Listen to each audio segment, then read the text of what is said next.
Welcome to the Carry On Couple podcast with Ryan and Katrina. This is our podcast about our adventures and how we make life magical.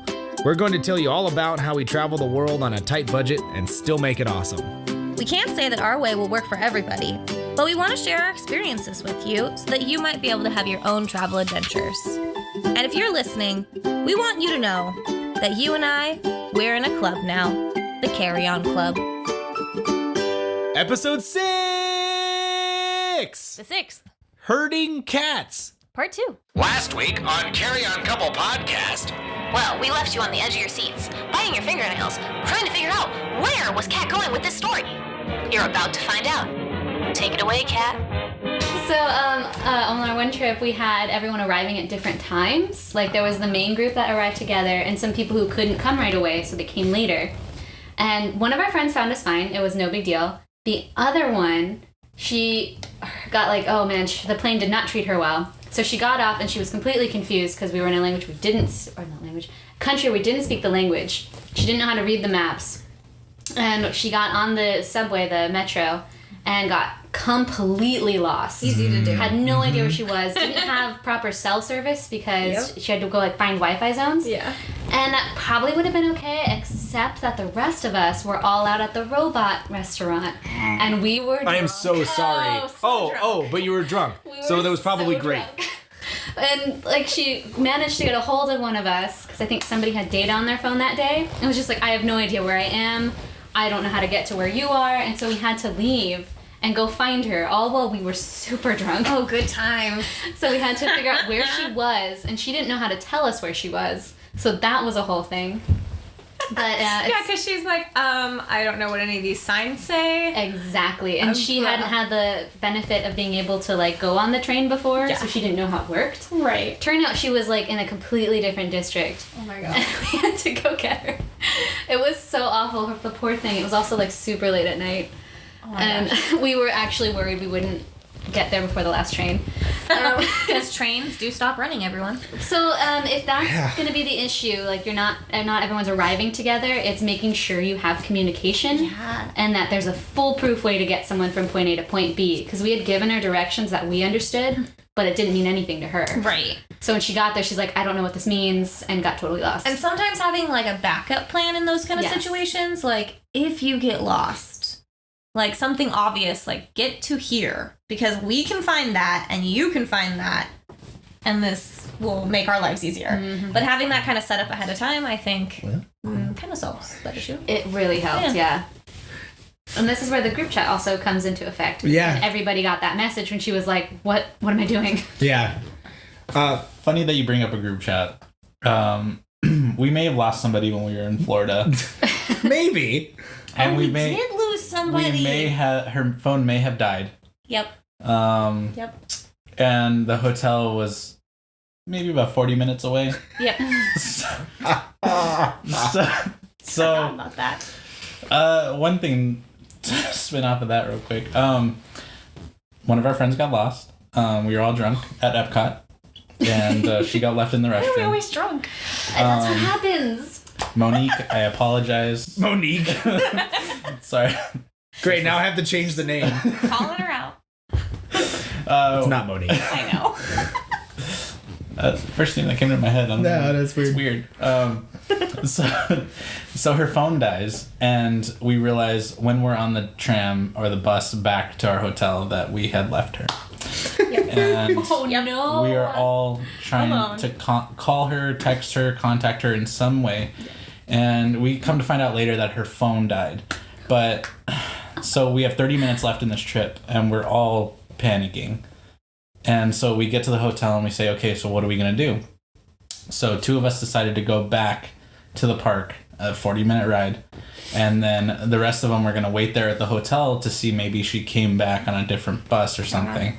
And 20 minutes into the ride, we got a text saying, she showed up at the hotel randomly. And we're like, great, we still have to get back. We don't know how now. Yeah, because it's not like a shuttle that stops at every place. It goes 40 minutes one way, and then you take the 40 minutes back. So, in conclusion, make a plan. of where you're gonna meet if anything were to happen, or if someone were to get lost. Yeah. Like when you're a little somewhere. kid and your parents are like, if you get lost, go here. That still applies as adults, especially drunk adults. And charge your phones. Take an external charger. They have so many different ways of charging your phone now. Like, just... Oh, yeah. Extra batteries. Yes. Huge deal. Yes. Yeah. Make sure everything's charged before you go and do something. And also, I think, most of the time I feel like you pretty much do it. But if you're in somewhere, like a new place, and it's possible, and, I don't know, say the group wants to split up, buddy system. Yes. Like, yes. maybe have True. one per, like, two people, because the chances that both of your phones die, or what if, like, you need to get help or something, like, having the extra person, if you are in a large group, it's really easy to do. Be like, okay, well, we're going to be a group of 2 or 3. You can do things a little more quickly and probably... Now I'm gonna spin off this for a little bit, because you're talking about splitting up and stuff like that. Not everyone in the group will want to do the same thing. And a lot of times when you travel as groups, some people expect your group to stay together as one little flock of flamingos, or a flamboyant of flamingos. And I will tell you this right now. Splitting up is fine. It's okay to split up. Just tell people where you're going. You don't have to spend every second together, though. Like, you just make up plans to meet back later. Like we said, you want to stay friends with these people. And like she said, have you heard of a phone? You can text people, call people. I can't tell you how many group trips I've been on where people are like, I don't know what to do. We're going to split up. How are we going to get back together? As they're looking at YouTube on their phone. It's like, what are you thinking? I like to tell them, don't worry. We brought walkie-talkies. Yeah. Walkie-talkies, but they're all individually numbered in a 7-number digit system. So we just type those 7 numbers in, then we walkie-talkie each other. That's called a phone. Yeah, use your phone. Splitting up is totally okay. But also, with the splitting up thing, it's really, really great. I feel like when you have people who are like, well, today I want to go do this. Yes. And more people who are like, I don't. I want to go do this. Not everyone's going to want to do the same thing. You can all still be happy. Yeah. Some people can go there, and some other people can go to the other place. Now, if you really do have to stay together, though, the best thing for a group is just to vote. Yeah. Vote on it, make it democratic. It's, not everybody's going to be happy all the time. Yeah. Trust me. If you are happy the entire time, you're a special kind of unicorn. Yeah. Well, if you're the one that's happy the entire time, somebody else isn't, and it's probably because of you. Just be considerate. Yeah. You're not 100% going to get to do exactly what you want in a group. And that's be willing fine. to compromise. Sometimes the group was going to be happy with something that you maybe wasn't your first choice. And you just have to be adult about it. And a lot of that's actually kind of knowing what type of people you're traveling with. Yes. If you're traveling with people like us, you got with a nonstop. We go crazy. We're never stopping. We're always going from one thing to another, to another, to another. Yeah, knowing their pace. Yeah, and like if you think about other people who maybe are just going on vacation to relax. Yeah. They would like to sit out by the pool. They would like to just sit in a hotel room or something like that. Or if they go on a budget, again, like us, if they're picky, like they don't like certain foods, like how Jake loves mushrooms. He's shaking his head. He does not love mushrooms. He hates mushrooms. Please. But, knowing what kind of traveler you're with is actually going to help out a lot. And some of those things you can talk about beforehand, like budget, for instance. Like, you should know, is everyone looking to stay in a luxury hotel? Or is everyone poor? Probably poor. Yeah, let's be real. We're all millennials. Well, that's why you're listening to this, right? Well, maybe you should ask them ahead of time. Yeah. These are things you should probably figure out, because it's going to make your life easier. Yeah, it seems like basic. Of course you would know that, but I suppose... Sometimes people don't think about asking. Good to check, yeah. Hopefully they would respond to you when you ask them something like that. Accurate. Yeah. So texting back. Yeah, so Jake, I have to ask you this. When you're getting ready to go somewhere, and you say, "Hey, we gotta be leaving by 9:00." What time are you probably leaving? 9:00. Did you? But what happened with the group? So we all have those friends. We sure do. Yes, we do. We had a large group, and the plan was to get out of the hotel by 9:00, go grab breakfast, get on the tram, get to the parks by 10 because that's what time the park opened. And here we are, and it's 9:30, and we're still sitting in our hotel room because people had just woken up. Yep. That's kind of why our episode's titled Herding Cats, because if you've never heard of that term, trying to get cats to do one thing is pretty much impossible. I mean, you probably had that too, where it's trying to get people to go do something, even with just like one other person. I would say, even if you already have, like Jake was saying, you already have a plan. Like, this is where we're going. Getting people out the door can be impossible at times. Getting adults out the door. Adults out the door, That's yeah. true, because if it was kids, I'd be like, there's ice cream, and Yeah. we're out. Yeah, I mean, that works for me. I was going to say, that works for you. So that's... But, Select adults, yes. select adult, but not all of them. Yeah, a lot of it is just, you know, you say, okay, guys, we're walking out the door, and then somebody starts a new conversation, everybody decides to sit down and talk about it. Like, Right. we can talk about this on the road. Yeah. It's so hard to get people to move. So just be prepared for that if you're planning a group trip. And again, with like knowing who you're traveling with. If you're traveling with someone you know they take 2 hours to get ready, don't tell them you want to leave at 9. Tell them you want to leave at 7. We did that with somebody actually. It's not me. It just Sharkeisha. works. Sharkeisha is what we're calling her now. With Sharkeisha up in Mammoth, we wanted to be on the mountain it was something like 10. So we told her, hey, we're gonna be up there at 8:30. And I got in trouble for that because I was trying to get everybody out of the condo at the same time, and God forbid we all left at different times because splitting up we wouldn't is be able to okay. find each other apparently. Yeah. Yeah. If you'd only brought walkie-talkies. Yeah. So, yeah. It actually probably would have been wise to bring walkie-talkies up there because there wasn't reception everywhere. There wasn't enough alcohol for that first trip. Yeah. Oh man, that's good stuff. That's funny. I almost forgot about that trip. Thank you for bringing that up. You almost forgot about that trip? I forgot about talking about it right now. Yeah. Yeah. Man. So with the getting people out the door thing, it also is rude because then one person has to be that person who keeps everyone on a schedule. Yeah. And that's not fun to do. You're kind of the bad guy sometimes. Yeah, and you sort of have to be or else people won't take you seriously. But anyway, I think it's also a good idea in a big group like that to have recreation time sort of built in. Like, maybe there's a day in between events where, like, we don't have anything planned this day. Like, it's a free day. Do what you want. Drinking. I'm not going to... Drinking is great. Bonding. Yes. People like you better when they're drunk. Absolutely. You get all kinds of weird Or they stories. like you worse when they're drunk. Do we have that issue? Probably. Everyone loves me when I'm drunk. I'm so nice. Yeah. that's Maybe true. you're just You don't not let anybody likable. leave. I mean, it's just not likable. Yeah. Nobody wants That's that. a different podcast, Ryan. Sorry. It is. But yeah, actually planning downtime. That was something I was actually going to bring up, but you did it for me. That's excellent. You're welcome. Yeah, planning a downtime day is a good idea to calm the masses. It's also nice if like you're somewhere for a very long time. You get a chance to like do your laundry or Yes. repack your suitcase because I guarantee it's a mess by the middle of the trip. Oh yeah, we'll talk about how to pack up suitcases in a future episode. I'll tell you that. I want you guys to maybe give me an example of a time that you successfully planned a group trip. Either one of you. Okay, I'll go first. Real quick, I just want to say one of the most satisfying feelings in the world is planning a trip, going through all these emotions of trying to get everybody together, getting everybody to pay, everything that we've talked about so far. And I think for me, one of the best feelings was showing up at the airport.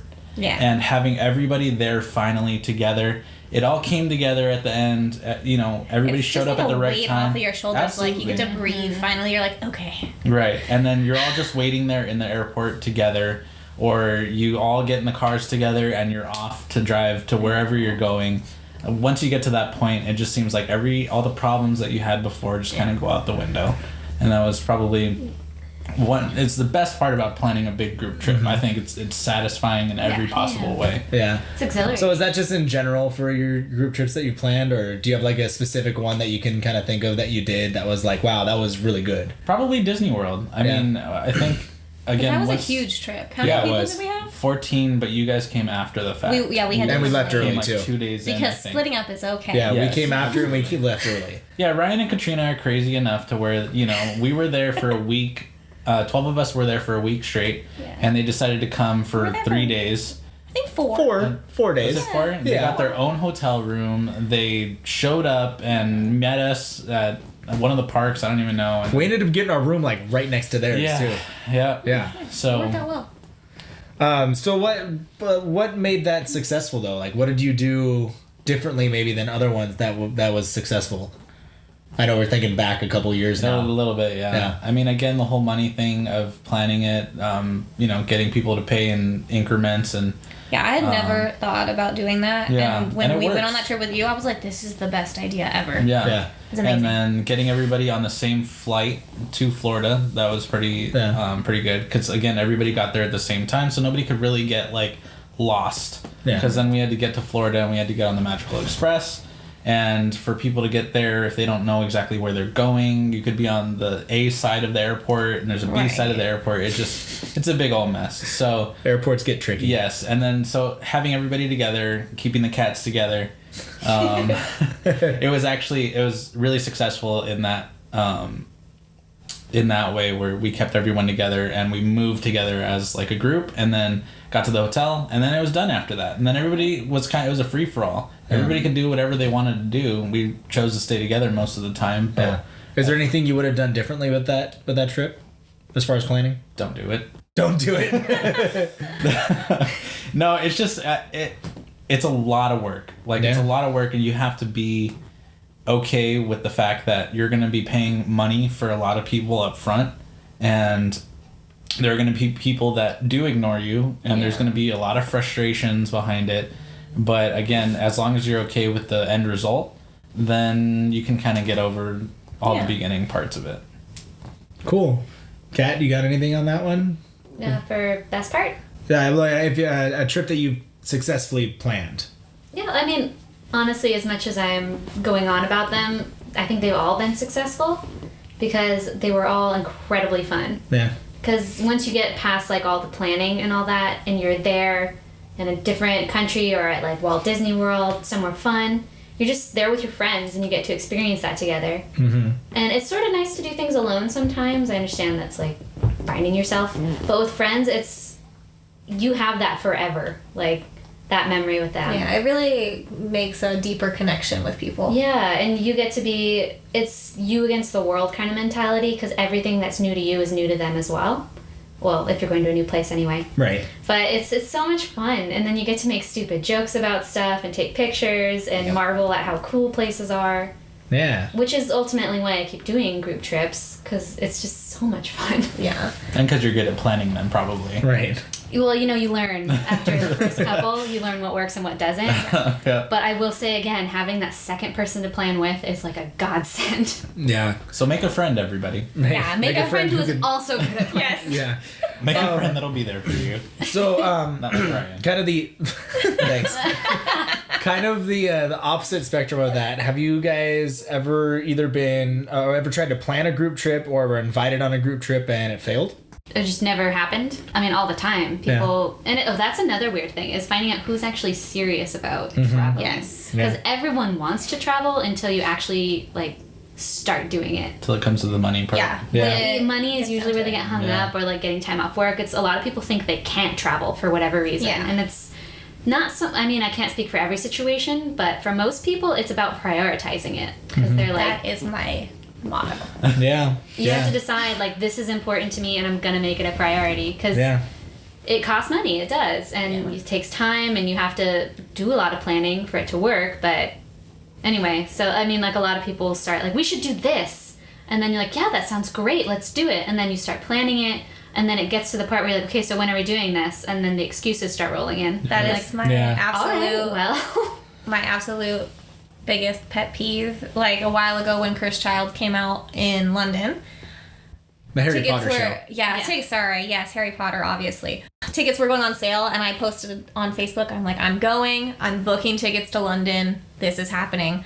And I had probably a good, 10 people respond like, oh my gosh, yes, take me with you. And I was like, I can totally plan a trip to London with 10 people. This would be so cheap where we can find a place to stay. We can do this. I started planning it because it's me and I'm crazy. And I just assumed these people were serious. Like, don't tell me you want to go somewhere with me if you don't mean it. And then then I was like, okay, before I get way too into this, let's message some people, make sure. And by the end of it, I think I had like 1 to 2 people who legitimately I thought would actually go. And I was like, ugh. I think one of them was me. Yeah. And it was so sad. I was like, man, people can't do this to me. I got so excited. Jake, I think you've had at least one trip that you were invited to go to, and then people actually, the people that were planning it couldn't go to. Do you remember that? Why, yes, Ryan. Thank you for bringing that sore subject up. Oh, yeah. Those people are the worst. So there was this couple named Ryan and Katrina. Wait, us? No. What? No. Those are fictitious names. Fictitious names. Okay. Obviously. Yes. They actually run a podcast. I don't know if you guys knew. It's a good podcast. Comes out every Monday. Listen. How about Ryan and Ratrina? Yeah, I like that. Okay. Go with that. I'm not going to repeat it because I can't say it. Yeah, so I got invited to go to a mammoth trip. Yep. And I was saying, absolutely, I'll go. Hey, Ryan, when's this going to happen? Silence. Hey, Ryan, are we going to go to mammoth? You ghosted. I don't think I ghosted. You did though. Did I? There was one time I He texted is the you, worst people. and I'm like, okay, well, let me text him again. And so then he finally responded, and he said, and I don't remember exactly what he said. I feel like there was an excuse though. There was. Oh, it was something. It was a family. serious. It was a family related. Yeah, thing, so it was serious, but it was like, hey, I invited you to go somewhere, but we're not going to be able to go anymore. But I was already planning on going. And I think you invited like Mitch and all them, right? Yeah, I invited a bunch of friends and stuff like that, and we actually had started the planning portion of it. We had already started looking into we were hotels looking into things, and it kind of turned into yes, even people like us who do trips all the time Have to cancel. But here's what we did though: we started planning the trip, and then said, "Hey, Jake, we started planning this trip. Here's all the information that we had. Why don't you go?" God. Did I even go? I think you guys went. Who did I go with? I think you went with the NorCal Star people. The NorCal Stars, that's right. Yeah. No, I definitely remember. I mean, it is true. There are times that you're going to have to cancel. I mean, there are things that come up and, you know. And I think, like, if you have to and it's a legitimate reason, just communicate with whoever you're going with. I think that's the important message here because Ryan agrees. Your friends are not going to be mad if it's, like, you tell them what's going on. But if we had just, like, totally been like, oh, yeah, and never brought it up again, I would be mad at me. And I'm sure everyone else would have been mad, too. Because nobody likes to be treated like that. So just think about it. Like, how do you want to be treated? Communicate with people, let them know, and try your best. Yeah. Kind of moving on from here, we kind of skipped over something as far as like planning trips and stuff like that.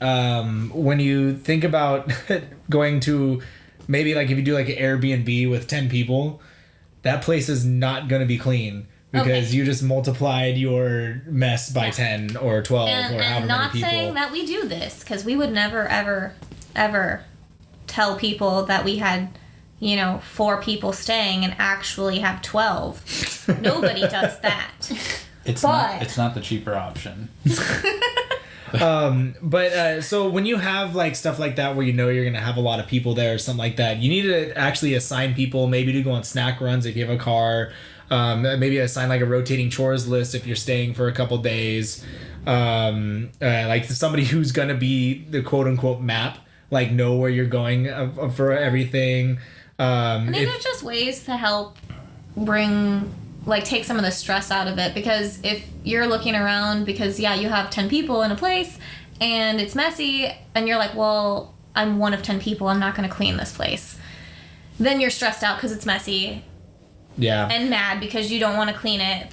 But if you're me, you're probably going to clean it anyway and then still be mad. Yeah, that's why you got to give accountability to certain people just to kind of give things. It's okay to do. That's another tough thing, kind of like collecting money, I think, where it's like you got to be the adult about it. You know what? Actually, some things other things that we kind of forgot about is when you're going out and having meals with people, if you're like Katrina and I, we budget our food like crazy, where we actually go out and buy food and make it ourselves. A lot of times when you go out with a group, you're going to be spending more money because you'll go out to eat rather than make your own food. And sometimes with group trips, though, it's good to pick, maybe, like you said, if you're having a day that's just kind of a chill, have fun day, like, okay, maybe small groups will go out to eat, or maybe you're like, okay, since we're going to be hanging out at the cabin or wherever, like, we're doing pasta tonight, pick something, make a giant meal. Again, it's going to be a great bonding experience. You can hang out, drink, eat, laugh at stupid stuff, play games in the dark, whatever. Very specific examples there. It's an inside joke. Okay. Cat understands. Got it. Okay. We're not inside this joke. No, you're not. I was wondering I can't remember the name. The balcony visits, yeah. Mammoth. Yeah, the balcony I visits. don't know if we're talking about games later, but we should talk about that one. It's a really fun game to play. But yeah. Yeah. Well, there's actually no more on our actual notes that we have. Wait. We've kind of done, but that's what we're gonna kind of free talk now. I know it sounded like we were free talking this whole time, but we were actually going over some pretty detailed notes about stuff. It's pretty neat. Wow. Tell it was neat by the way it is. Just because of the way it is. But yeah, is there anything else that you guys want to add for like group traveling and stuff that we haven't talked about? Trina looks like she does. Yeah. Okay, well, first off, I'm going to say, Kat, I don't actually remember the name of the game. Sardines in a can. That's it. Sardines in a can. So yeah, we went, I went on a group for... Story time. Cat. Sounds like herding cats. And it was a big group trip up in the mountains, and we had a huge cabin, and it was so much fun. Mm-hmm. And it actually turned out really well, even though we did have some people who ended up not being able to come and stuff. Oh, that was insane. It got really crazy. I didn't even think about that when we were talking about planning group travel. Yeah. We had a lot of things we already talked about happened. Yeah. And made it really 15 crazy. girls. Yeah. All up in one cabin. And I mean, the cabin definitely was suited for 15. They said you were allowed to have 15 people, definitely. And was that sarcasm? No. What's sarcasm? What? Okay. So genuine. But we decided on one of the nights when we were kind of staying in and hanging out, we decided to play Sardines in a Can, which is like reverse hide and seek. Yes. So essentially you have one person hiding. And we actually had two people. We had the person who was hiding and the person who helped them because it was so dark in there. It was pitch black and we didn't know the house very well. And there were stairs. Yeah. So. we didn't want anyone to die. So we had one person sort of looking out for danger areas. But anyway, it was a good way to, like, because a lot of the girls who came, they were all friends of mine because it was a birthday trip, but they didn't all know each other. Yes. So it was a great way to, like, get everyone to cooperate and play a game. It was kind of like, it reminded me almost of, like, something you do at summer camp where, like, you don't know everyone, but now you're living together and you should be friends. So it was, like, it was a great way to start that bonding experience, because if you have to search around for people in a dark cabin in the woods, you're going to become friends with those people. Yeah, we all had matching bruises on our shins from running into the coffee table. So, you know. But I do that in my own house, so. Yeah, and you bonded with the other person living in it, right? That's true. Wife, that's true, pretty well. Yeah. My wife. Anyway. What? So it was really fun, because, like, then once you find the person who was hiding, you all had to hide together, so it's like everyone ended up, at first it was hard to find them, but then all of a sudden there's like a bunch of people crouched in the corner. You're like, gee, I wonder where they are. My favorite was when we had about 7 of us in the bathtub. Try to fit 7 people in a bathtub. You can. My question is, were you standing? Some people were. Some people weren't. Some people. Interesting. Try and envision that real quick. Yeah. Oh, but they're all in the dark, and they're all fully grown women. Yeah. And who are probably a little toasted at this point. Yeah. That's a little toasted. But I think that's an excellent way. Like, sometimes when you're traveling, it's not just when you're out seeing the sights and doing stuff where you get to make those really good friendships and learn about people and really, I don't know, just kind of make those silly stories that you're going to remember. It could be something when you're in the hotel room and you're just hanging out. Make an effort to if you're on a trip with people, you know, it doesn't have to be anything super forced, but hang out with each other. And yeah, it can be super informal, it can be free, it can be whatever, and you're going to be able to really have a good time and forget about all the stressful bits. I'm going to insert a random thought here. Okay. This has to do with group traveling Yes. as well, so it still fits in. But this is group road trips. Ooh, yeah. Oh, Okay, okay. we're going to talk about cars real quick. Okay. Uh-huh. Okay. If you are the I- driver, okay, you are in charge of driving, obviously. Yes. If you are the passenger sitting right next to the driver, you do not fall asleep. Oh, Okay, I've been doing it wrong. You stay awake the entire time. And if you're in the back seat, you do whatever the hell you want back there. except for distract the driver. Exactly. If you want to go to sleep, go to sleep. If you want to eat chips, eat chips. If you want to drink, don't drink because it's illegal. Okay? But what I'm saying is, So there's a few boundaries. if you call shotgun in a car, you're not going to sleep on a group trip. You have to stay awake. But that seat lays back so comfortably and everything, It Jay. doesn't matter. It doesn't matter. There are rules Yeah. on group trips. Yeah. You have to be there Oh, for this is the only driver. with groups. This isn't for couples. I'm good. Okay. If there are more than 2 people in the car, you are now a group. Yeah, exactly. So if you need to sleep, you get in the back. I'm you do cool, not guys. sit in the front. So what happens when we have like brain or any of them? That's a child. That doesn't count. Oh, children don't count now. Now that could be a whole different discussion from a job that we used to work at.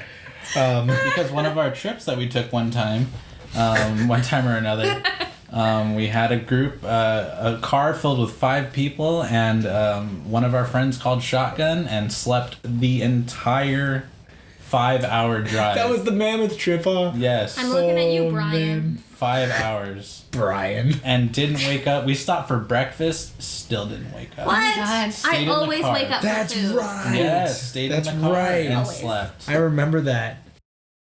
You do not just be considerate of other people. Yeah. If there are people that are willing to stay awake, I get you get car sick, go to sleep. You're asleep anyways. Okay, take a Dramamine and go to Just sleep. don't sit in the front where Exactly. Sit the in the driver back. can have a conversation. Sit in the back on the window side, go to sleep, you'll be fine. Promise. Yeah. I would say when I've done road trips, we always rotate driver. So like, I guess we Yeah. didn't just on our trip though. Yeah, we didn't do an R trip, but yeah, but it was only a 5-hour up and a 5. So it wasn't like we were doing like a full road trip across the country or anything we like went to the that. Grand Canyon and we like had 7 hours. a certain amount of, it was actually a lot more for some Oh. reason. I don't know. Well, I guess there and back.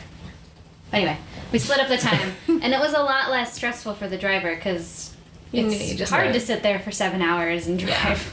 I'm not a good passenger because I freak out about everything. I'm good about being the driver. Same.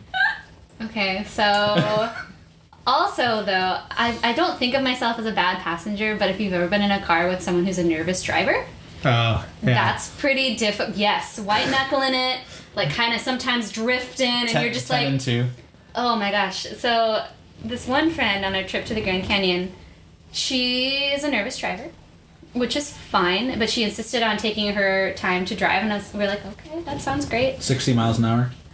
I mean, she was like, obeyed all the rules, but you just get really nervous when you know that the driver's Yeah. super nervous. Yep. That energy kind of like seeps into you. Yes. You're like, they're nervous. So Something's like, gonna happen. her shift ended up coming like when it was dark. And we're like, oh, why don't you drive in the morning? Like, that's a lot less nerve-wracking. She's like, no, I'll do it. And we were all kind of just like, Please don't. okay. We don't want to tell you can't drive, but also, Yeah. but I do think it's best to rotate positions in most cases, because Yeah. then not one person has to do all the work.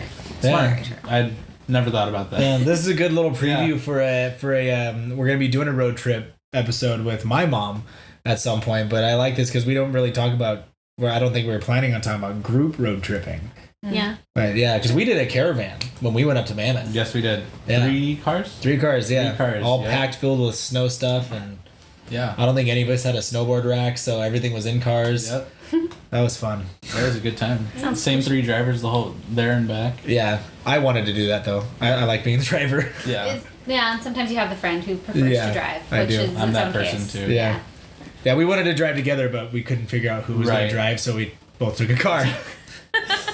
I ended up with a fun car, but you know. I had. I remember. Yeah. Okay. Yeah. We're, Alright. yeah. I'm gonna cut you guys the off names there. are unimportant. Well, we talked about some of your guys' favorite group trips, but I wanted to mention one of my favorite group trips that I've ever done. So I always assume group trips aren't actually going to happen. I feel like it's like a self-preservation technique.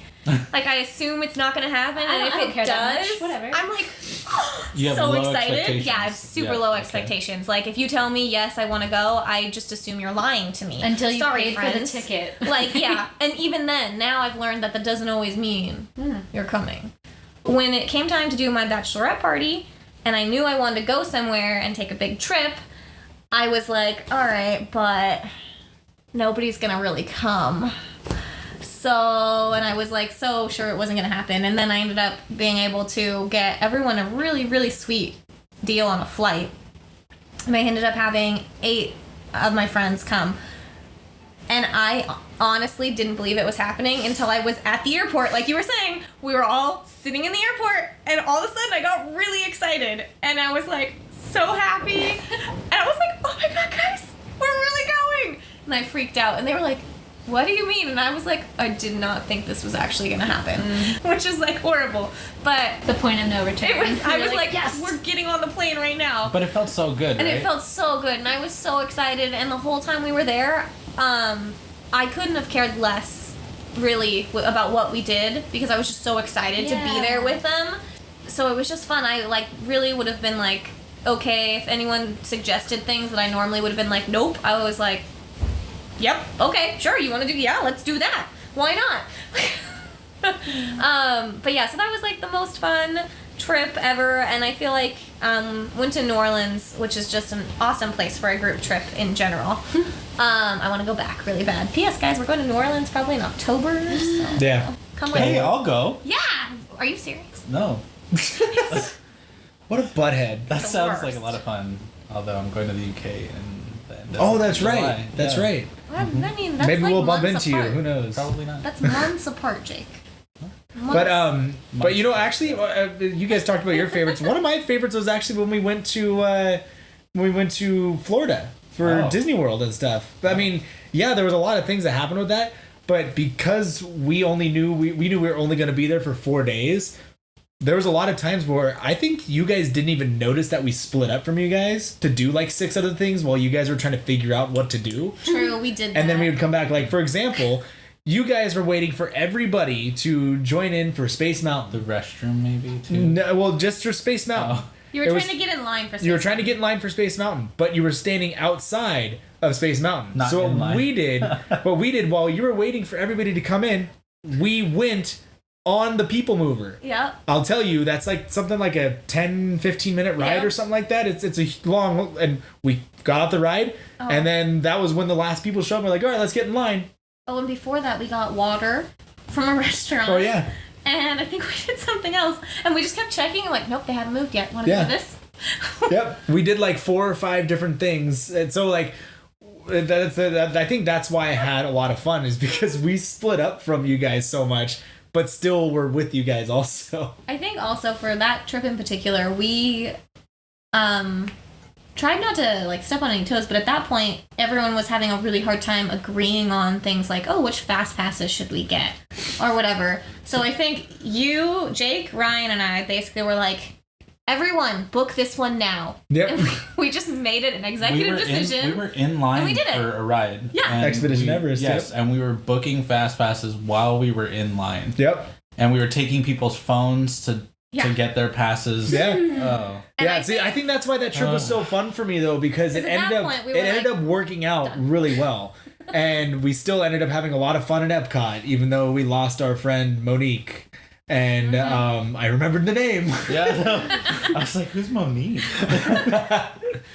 But yeah, I think that was my favorite out of those ones. But yeah, so basically, I just wanted to leave on a positive note of stressful events, yes, and the pre-gaming and trying to figure out what you're going to do for the trip. It's all of the lead up can be very, very stressful and make you question your life choices. Yeah, it's torturous, but for all the shared experiences and all the bonding you get afterwards, it really is worth all of that. Yeah, the reward is worth the payout. You know, one of my favorite parts of the Florida trip, we weren't even in Florida.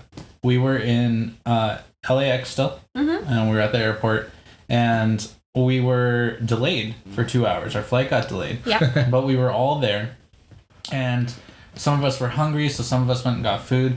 We all sat just in this little area, and some of us were sitting on the floor, some of us were sitting on the chairs, and we were all playing Uno with each other. Just waiting. Just that's what I that's mean. cool. waiting for a flight. Like stupid stuff that you like kind of forget about, but stuff you did when you were kids, and like just little things like that, playing a card game or doing like, I don't know, like weird little charades or never have I ever or stuff like that. Like it sounds kind of silly, and maybe you don't think about it really as a vacation like highlight, but those are typically the things I remember the most from group trips. It's like the weird little stuff where you're like, yeah, like we were stuck in the airport and we played Uno, like, yeah, and I had so much more fun than sometimes some of the other things that you like also had a good time doing, but it's not where you really made those connections. It's just funny that stands out. Yeah. It's something like that stands out to you more than the fact that you flew to Florida and went to Disney World for 7 days, and then, you know, everything that happened in between that something so small can just stick in your mind and be kind of important for the rest of your life. Yeah. Well, I work in a middle school, and it reminds me of an inspirational poster that's on one of the walls in one of the classrooms. People may forget what you said, they may even forget what you did, but they won't forget how you made them feel. Boom! That's how we end it. I think that's gonna be it. So thank you for listening this week. If you enjoy this show, please share us with your friends. And review us. That's right. You can listen to us wherever you listen to podcasts. Seriously, we're everywhere. Everywhere. You can follow us too on Twitter at CarryOnCouplePC, Instagram or Facebook, that's CarryOnCouplePodcast. And you can also email us. That's right, at carryoncouplepodcast@gmail.com. Now, we're all about these free podcasts. We're just doing this for fun. Really, we are. However, if you do want to support us, we won't say no to money. Just go to anchor.fm/carryoncouplepodcast and click the support this podcast link. We have an exciting opportunity for you. That's right, you can be heard on Carry On Couple Podcast. What? That's right. It's simple. You just download the Anchor FM app, search Carry On Couple Podcast, tap voice message, and start recording. That's right. And if you have any tips and tricks of your own that you want to share, or any fun destination stories from a recent trip that you went on, please leave us a message. The great thing is you can still listen to Carry On Couple Podcast on the platform of your choice. But if you want to be heard, download Anchor FM and leave us a message. Until next week, thanks again, and remember, you and I, we're in a club now. Can I do an accent? You can do whatever you want. Oh, it's just Hello, mate. Hello, cheerio. You talk like you're from London. We've been to London. Oh my gosh. How about we just call it offense taken? Offense taken. But a fence taken. Yes. How about we do a Canadian accent?